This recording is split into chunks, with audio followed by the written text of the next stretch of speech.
করতেছেন? মালিক সব টাকা দিয়ে দেন না, আমার লাগে কিছু রাখে। ওই বেটা চুপ থাক, আমার যত টাকা পয়সা আছে সব আমি গরিব দুঃখীদের দিয়ে দিমু। তুই তো মোটামুটি ভালো অবস্থানে আছিস, তোর টাকা লাগবো কি লিগা? গাড়ি পাম্পে লয়ে যা। আচ্ছা ঠিক আছে মালিক। আর 1 লাখ টাকা আছে, এটাও দিয়ে দি। কি ব্যাপার, এই টাকা কই থেকে এলো? যাক টাকা পাইছি ভালো হইছে, আমার দোকানটা বড় করতে পারবো। কি রে, টাকা কমতি গাইলো? যাকে 1 লাখ টাকা আল্লাহ নিজের হাতে দিছে আমারে। আমার তো ব্যাটারি চেঞ্জ করার কথা ছিল, এই টাকা দিয়ে আমি ব্যাটারি চেঞ্জ করবো। ডাইনে বামে কেউ তো হারাকে ভাগিয়ে থেকে। কি রে, 1 লাখ টাকার বান্ডিল? ওই মিয়া, এই টাকা তো আমি আগে দেখছি, এই টাকা আমি নিয়ে যাবো। ওই মিয়া, টাকা আপনি নেবেন মানে? টাকা পড়ছে আমার দোকানে, আমি নিব। ওই মিয়া, টাকা দেন, টাকা আমি আগে দেখছি না, একদম গুণ আরে ভাই দাঁড়ান দাঁড়ান, আপনিও টাকা দেখছেন, আমিও টাকা দেখছি। আপনারা 50 দিয়ে দেই, আমিও 50 নিয়ে নেই। এলন ভাই আপনার 50, আর এই যে আমার 50। আচ্ছা থাকেন ভাই, জায়গা ঠিক আছে যান।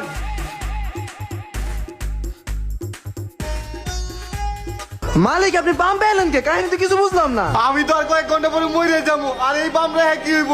এই বাম 2 কর্মচারীর নামে লেখা দিব, আয় আমার লগে। আচ্ছা চলেন।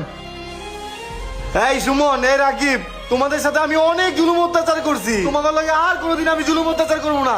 আমার এই বামটা তোমাদের দুজনের নামে আমি লেখা দিব। কি কোন মালিক, পামামগো নামে লেখা দিবেন? মালিক আমার তো বিশ্বাস হইতেছে না, এটা কি সত্যি? আরে সত্যি না মানে 100% এর মধ্যে 100% সত্যি। আমি সত্যি সত্যি এই বামটা তোমাদের নামে লেখা দিব। মালিক পামামগো নামে লেখা দিবেন? কিসের জন্য লেখা দিবেন এটা কি একটু জানতে পারি? আসলে আমার অনেক বড় রোগ হয়েছে, ডাক্তার দেখাইছিলাম, ডাক্তার কি বলছে শুনো তাইলে।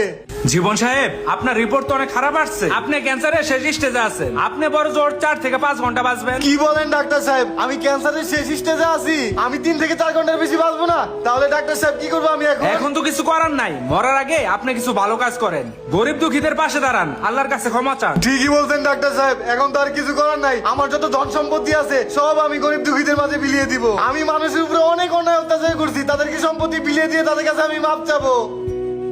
এই ড্রাইভার, চালু করে গাড়ি বের করো, আমার ধন সম্পত্তি যা আছে সব আমি মানুষের মাঝে বিলিয়ে দিব। আচ্ছা আসো স্যার, থাকেন আপনি। কি ব্যাপার, রিপোর্ট তো মনে হইতাছে এটা না। আমি বেশি দিন বাঁচবো না, আমি ক্যান্সারের লাশ স্টেজে, এর জন্য আমার সব ধন সম্পত্তি গরিব দুঃখীদের মাঝে আমি বিলিয়ে দিচ্ছি। সারা জীবন মানুষের উপর জুলুম অত্যাচার করে খাইছে, এখন টাকা দিয়ে মানুষের কাছে ভালো সস্তাছে। আচ্ছা মালিক, আপনি যদি পামামগো নামে লেখা দিয়ে খুশি থাকেন তাহলে আমরা পাইও খুশি। শুনো, এই বামটা আমি তোমাদের নামে লিখে দিব। তোমরা আমার বামটা অনেক বছর সার্ভিস দিছো, অনেক বছর কষ্ট করছো, বাম আমি তোমার নামে লিখে দিব। এই কাগজ দাও, এই ধরো, পাম্প ওদের নামে লিখে দাও, ঠিক হয়েছে না? ঠিক হয়েছে। আরে কথা বলো না কেন, চলো। কিরে মামা, সকালবেলায় কার মুখ থেকে ঘুম থেকে উঠলাম, মালিকে দেখি আমার নামে পাম লেখা দিছে। আরে মামা আসছিলাম তিল, হয়ে গেলাম তাল, এখন আমাকে দেখে কারা। কাম হয়ে গেছে। মালিক দাঁড়ান, আপনি সবাই সবকিছু লিখে দেন, আমি হলো আপনার কাজ লোক, আমারে কিছু দেন। কি দিমু? তুই আমার এখানে চাকরি করে চামচ চুপে অনেক কিছু কামাই লাইছস। আচ্ছা তোর কি লাগবো ক? মালিক বেশি কিছু না, আপনার গাড়িটা আর বাড়িটা আমার নামে লিখে তোর দেন। বাড়িও লাগবো, আবার গাড়িও লাগবো, তোরে তো এত কিছু দেওয়া যাইবো না। আরে মালিক আপনি বাস করে দেন 2 থেকে 3 ঘন্টা, যাচ্ছে বলে আমার নামে লিখে দেন, আমি আপনার নামটা উজ্জ্বল করবো। হয়তো কথাটা খারাপ কয় নাই, তাও তো ঠিক কইছস। মরার পর তো আমার নামটা উজ্জ্বল রাখতে হইব। যা, আমার বাড়ি গাড়ি তোর নামে লিখে দিবো। আচ্ছা মালিক আপনি 2 মিনিট দাঁড়ান, আমি 2 সেকেন্ডের মধ্যে আইতেছি, একটু দাঁড়ান। ঠিক আছে যা। এই যে মালিক দলিলপত্র এখানে সই করে লইব। মালিক সই করেন।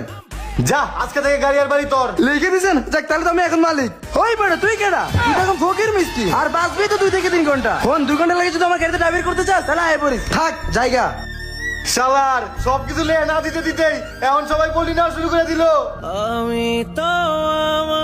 আরে জীবন সাহেব, আপনার আমি 2 দিন ধরে খুঁজতেছি, আপনি এখানে কেন? এই ডাক্তার, আপনি না কইলেন আমি 4 ঘন্টার মধ্যে মরে যাবো? 2 দিন হয়ে গেল, আমি এখনো মরি নাই কে? আরে সেদিন আরেকজনের ভুল রিপোর্ট দেখাইছে, এটা আপনার আসল রিপোর্ট। আপনার ক্যান্সার কোনো আশঙ্কা নেই, আপনি সুস্থ আছেন। কি করে ডাক্তার এটা? আমার সব সম্পত্তি বাড়ি গাড়ি সবকিছু আমি করে দুঃখীদের নামে লিখে দিছি, আমার নিশ্চয় করে দিয়ে পাগল বানাই দিত। ডাক্তারের বাদ চাই তো তোরা খাইছি। গাইস, ভিডিওটা ভালো লাগলে লাইক কমেন্টের পাশাপাশি অবশ্যই একটা শেয়ার দিবেন এরকম ফানি ভিডিও পেতে।